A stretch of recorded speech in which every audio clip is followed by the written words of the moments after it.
Hello friends, कैसे हो आप सब। स्वागत है आपका मेरे यूट्यूब चैनल पे, जिसमें कि मैं अब यूपी टेट का सीरीज़ शुरू करने जा रही हूँ। उसमें अभी ये चाइल्ड डेवलपमेंट की सीरीज़ है, जिसमें आपको शुरू से लेकर के आखिरी तक जो भी ये सिलेबस है, इसके अकॉर्डिंग आपको सारी वीडियोस मिल जाएंगी। बहुत ही ईजी उसमें बिल्कुल ही शुरुआत से मैं सीरीज स्टार्ट कर रही हूँ, जिसमें कि सिलेबस में भी लिखा हुआ है बाल विकास का अर्थ। और लोग ना शुरू भी नहीं करते स्टार्टिंग से, कहीं के भी वो सिद्धांत और ये सब चीज़ें शुरू करके बीच की चीज़ें खा जाते हैं, शुरुआत की चीज़ें नहीं पढ़ाते हैं। तो मैं कोशिश करूँगी कि शुरू से लेकर के आपको लास्ट जो भी पूरा सिलेबस है चाइल्ड डेवलपमेंट का, वो पूरा दे सकूँ।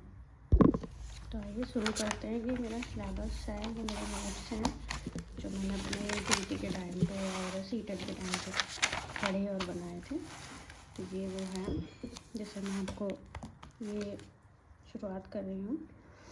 तो ये पहला है, आप यूनिट फर्स्ट में है विकास का अर्थ, जिसमें जो इसका सही क्रम होता है विकास के अर्थ का, वो ये होता है कि विकास का जो एक्चुअल में क्रम होता है वो ये होता है कि ओव्यूम, फिर स्पर्म, देन जायगोट, फिर ब्लास्टुला, फिर गैस्ट्रुला, ये होता है। ठीक है, तो इसका अर्थ क्या होता है कि विकास एक जीवन पर्यंत चलने वाली प्रक्रिया है, जो गर्भावस्था से प्रारंभ होकर शैशवावस्था, अन्यावस्था, किशोरावस्था, प्रौढ़ावस्था, वृद्धावस्था तक होते हुए जीवन पर्यंत चलती रहती है। ये कभी ख़त्म नहीं होती, ये चलती रहती है, विकास चलता रहता है। ऐसे ही हरलाप मौर्य ने बोला है कि विकास बड़े होने तक की ही सीमित नहीं, वरन इसमें प्रौढ़ावस्था लक्ष्य की ओर परिवर्तनों का प्रगतिशील क्रम निहित रहता है। इन्होंने ही बोला है कि विकास के परिणाम स्वरूप नवीन विशेषताएं और नवीन योग्यताएं प्रकट होती हैं। गैसल महोदय ने बोला है, विकास अभिवृद्धि से व्यापक है, जिसका अवलोकन, मूल्यांकन एवं विकास कुछ सीमा तक तीनों बच्चों जैसे क्रियात्मक, भावात्मक, संज्ञात्मक में मापन किया जा सकता है। हर्बर्ट सोरेनसन ने बोला है, विकास का मतलब परिपक्वता की वह प्रक्रिया है जो संरचना एवं स्वरूप में हो रहे परिवर्तनों के परिणाम स्वरूप होती है। आगे हम पढ़ते हैं विकास के सामान्य सिद्धांत जो पूछे जाते हैं। सीटेट में भी आप चाहें तो पिछले जितने भी पेपर हुए हैं वो देख सकते हैं, और यूपी टेट में जो प्रीवियस ईयर हैं पेपर, वो उसमें भी आप उठा के देख सकते हैं, पूछे जाते हैं। तो ये इसमें विकास के सामान्य सिद्धांत होते हैं निरंतरता या सततता का सिद्धांत, दूसरा है व्यक्तिगत भिन्नता का सिद्धांत, तीसरा है समान प्रतिमान का नियम, चौथा है चक्राकार प्रगति का सिद्धांत। अब इसमें यह है कि विकास रेखीय ना होकर चक्राकार होता है या स्पाइरल होता है। ये हरलाप ने बोला है कि मनुष्य का जीवन घंटी की आकृति के समान होता है, अर्थात प्रारंभ के दिन रचनात्मक प्रकार के होते हैं तथा अंतिम दिन विनाशकारी प्रकार के होते हैं। ठीक है, और विकास का जो होता है ना, होता है सिर से पूंछ की तरह, जैसे सिफेलो कैजुअल बोलते हैं हम लोग, ये वो होता है शारीरिक विकास और संवेदनात्मक विकास। आगे हम इसमें कुछ क्वेश्चन हैं, 2-3 क्वेश्चन है, उसको छोड़ देते हैं, देख लीजिए आप, वो सिर्फ नॉलेज के लिए ऐसे ही टेस्ट है। फिर हम आगे बढ़ते हैं और देखते हैं कि विकास की आवश्यकताएं क्या हैं। बाल विकास के सिद्धांतों के द्वारा हमें ये जानकारी मिलती है कि हम किस आयु के बालक से क्या अपेक्षा करें। विकास के ज्ञान से ये ज्ञात हो जाता है कि बालक की वृद्धि और विकास के लिए कब अधिक और कब कम प्रयत्न करना चाहिए। बालक के विकास के लिए उपयुक्त वातावरण तैयार करने में सहायता मिलती है। माता पिता एवं शिक्षक बालकों की रुचियों, अभिवृद्धियों, शारीरिक एवं मानसिक विकास की जानकारी प्राप्त कर सकते हैं। अतः माता पिता एवं शिक्षकों को चाहिए कि बच्चे के विकास के लिए ऐसा वातावरण तैयार करें जिसमें उनका शारीरिक, मानसिक, सामाजिक एवं संवेगात्मक विकास उचित ढंग से हो सके। आगे हम देखते हैं कि विकास को प्रभावित करने वाले कारक। विकास को प्रभावित करने वाले कारक हैं पहला है वंशानुक्रम, दूसरा है वातावरण, तीसरा है पौष्टिक भोजन, चौथा है अंतःस्रावी ग्रंथियाँ।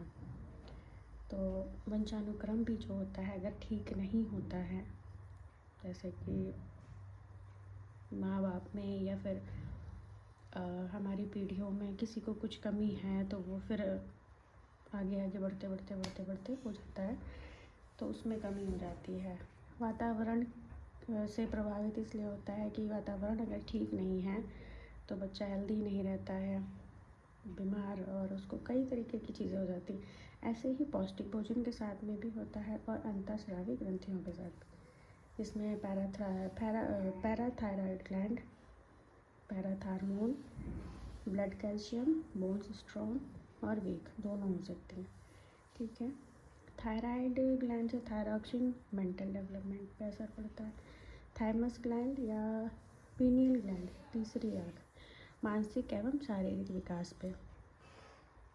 पांचवा है यौन विभेद, मतलब हम लोग जो करते हैं ना लड़का लड़की, विभेदता, उसकी वजह से। छठा है बुद्धि। सातवां है शुद्ध हवा तथा प्रकाश, अगर ये भी नहीं मिले तो भी फिर खराबी है। पारिवारिक परिस्थितियाँ, कभी कभी किसी किसी फैमिली में बहुत ज़्यादा लड़ाइयाँ झगड़े और वहाँ का माहौल ठीक ना होना, इसकी वजह से जो बच्चे होते हैं ना उनका डेवलपमेंट अच्छा नहीं हो पाता है। यही कारण है कि फिर वो उनका विकास ढंग से नहीं होता, जिस तरीके से होना चाहिए उस तरीके से नहीं हो पाता है। फिर है, ये इम्पोर्टेंट है, विकास के पक्ष, क्षेत्र और आयाम। इसमें पहला है शारीरिक विकास, दूसरा है मानसिक विकास, संज्ञानात्मक विकास, सामाजिक विकास, तीसरा कोहलबर्गर नैतिक विकास का सिद्धांत, चॉम्स्की का भाषा विकास का सिद्धांत, वाइगोत्स्की का सामाजिक विकास का सिद्धांत। विकास ये सारे सिद्धांत ये विकास के सिद्धांत में ही आते हैं, क्योंकि अभी हम आगे पढ़ेंगे इसके बारे में। नेक्स्ट हम आते हैं विकास की अवस्थाएं, जो कि अपने वैज्ञानिकों ने अलग अलग दी हुई हैं। जैसे कि डॉक्टर अर्नेस्ट ने जो है 6 विकास की अवस्थाएं बताई हुई हैं, जिसमें पहला है गर्भावस्था। गर्भावस्था में भी 3 हैं, वो है, पहला है डिम्बावस्था, फिर है पिंडावस्था और भ्रूणावस्था। डिम्बावस्था प्रारंभ से 2 सप्ताह तक चलती है। पिंडावस्था 3 सप्ताह से 8 सप्ताह तक प्रमुख अंगों के लिए कोशिकाओं का निर्माण करती है। भ्रूणावस्था 9 सप्ताह से जन्म तक निर्माण और विकास, हृदय, फेफड़े, गर्भाधारण से जन्म तक। दूसरा है शैशवावस्था, जो कि जन्म से 6 वर्ष तक चलती है। बाल्यावस्था है 6 से 12 वर्ष। किशोरावस्था है 12 से 18 वर्ष, जिसको यौनावस्था भी बोलते हैं। प्रौढ़ावस्था है 18 से 24 वर्ष, जिसको वयस्कावस्था भी बोलते हैं। और वृद्धावस्था है 24 के बाद। ये डॉक्टर अर्नेस्ट के अनुसार है। अच्छा, डॉक्टर हरलॉक के अनुसार विकास की अवस्थाएं अलग हैं। पहले इनकी हैं 11 अवस्थाएं। पहली है गर्भावस्था, जो कि गर्भाधान से जन्म तक होती हैं। ठीक है। और दूसरी है शैशवावस्था, जो कि जन्म से 2 सप्ताह तक होती है। तीसरी है बचपनावस्था, 3 सप्ताह से 2 वर्ष तक। अच्छा, इन्होंने ना बहुत ज़्यादा ले के बीच जितने भी सप्ताह, इन्होंने सप्ताह छोटी छोटी चीज़ें बिल्कुल डिफरेंट। बिल्कुल बचपनावस्था 3 सप्ताह से 2 वर्ष तक, पूर्व बाल्यावस्था 3 वर्ष से 6 वर्ष तक, उत्तर बाल्यावस्था 7 वर्ष से 12 वर्ष तक, वया संधि होती है 2 वर्ष बाल्यावस्था, 2 वर्ष पूर्व किशोरावस्था। सातवीं है पूर्व किशोरावस्था, जो है 13 से 17 वर्ष। उसके बाद है उत्तर किशोरावस्था, जो कि 18 से 21 वर्ष है। प्रौढ़ावस्था 21 से 40 वर्ष है। मध्यावस्था 41 से 60 वर्ष है। और वृद्धावस्था 60 के बाद है। ये सारी अवस्थाएं हैं। चलिए शैशवावस्था में विकास पढ़ लेते हैं। शैशवावस्था में विकास, डेवलपमेंट इन इन्फेंसी और इन्फेंटिलिज्म। इन्फेंसी जो शब्द है वो लैटिन भाषा का है, जिसका अर्थ है इनफेरी, मतलब नहीं बोलने वाला। वह बालक जो प्रारंभ में बोल नहीं सकते। ठीक है। इनकी विशेषताएं होती हैं, इनको और भी नाम से ऐसे बोल सकते हैं कि अतार्किक चिंतन की अवस्था। इस अवस्था को और भी नाम से जाना जाता है कि अतार्किक चिंतन की अवस्था, अनुकरण की अवस्था, सीखने का आदर्श काल, अत्यंत ग्रहणशील की अवस्था, भावी जीवन की आधारशिला, संस्कार निर्माण की अवस्था, खिलौने की अवस्था। खिलौने की अवस्था ज़्यादातर पूछा जाता है। अनुकरण की अवस्था भी पूछा जाता है। ये इसलिए इसमें ये चीज़ें जो है ना बहुत ज़्यादा पूछी जाती हैं। अच्छा, फिर हम आते हैं शस्त्रावस्था में विशेषताएं। शस्त्रावस्था की विशेषताएं होती हैं शारीरिक विकास में तीव्रता। प्रथम 3 वर्षों तक शारीरिक विकास अत्यंत तीव्र होता है। दूसरा, सीखने में तीव्रता। गैसल के अनुसार बच्चा प्रारंभ के 6 वर्षों में बाद के 12 वर्षों से दोगुना सीख लेता है। तीसरा होता है दोहराने की विशेष प्रवृत्ति। चौथा है जिज्ञासा की प्रवृत्ति होती है। पांचवा होता है स्वप्रेम की भावना। सिगमंड फ्राइड के अनुसार नार्सिसिज्म बोलते हैं कि बच्चा खुद से बहुत ज़्यादा प्यार करता है। छठा है मूल प्रवृत्तियों पर आधारित व्यवहार होता है। सातवां काम प्रवृत्ति होती है। आठवां नैतिक भावना का अभाव। अब हम कुछ वैज्ञानिकों ने इसकी इस अवस्था की जो है परिभाषाएं दी हुई, डेफिनेशंस, उनको एक बार देख लेते हैं। न्यूमैन ने बोला है 5 वर्ष तक की अवस्था शरीर के लिए अत्यंत ग्रहणशील की अवस्था होती है। क्रो ने बोला है 20वीं शताब्दी को बालक की शताब्दी कहा जाता है। ये डेफिनेशन पूछी भी जाती है।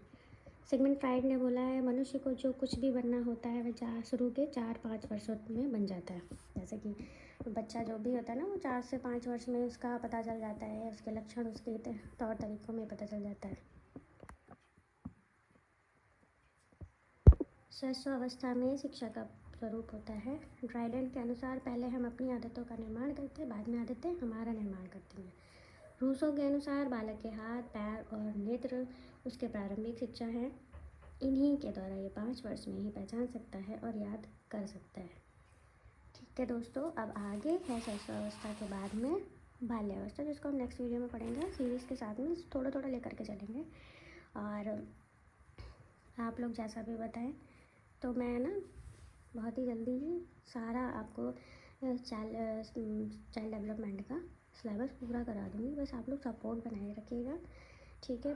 प्लीज़ सपोर्ट बनाए रखिएगा। ये नोट्स मेरे बहुत ही ऑथेंटिक हैं, बहुत ही रियल हैं और बहुत अच्छे हैं। आप इसके अनुसार अगर पढ़ेंगे तो पक्का है कि 30 में 28, 29 तो आप हर एक कीमत पे ले आएंगे। पक्का, ये मेरी गारंटी है इस बात की कि आप अगर इस अनुसार पढ़ ऐसे ही जैसे मैं आपको नोट प्रोवाइड करा रही हूँ ना, उससे आप अगर पढ़ते रहेंगे तो आप पक्का है 30 में 28, 29 लेकर के ज़रूर आएंगे।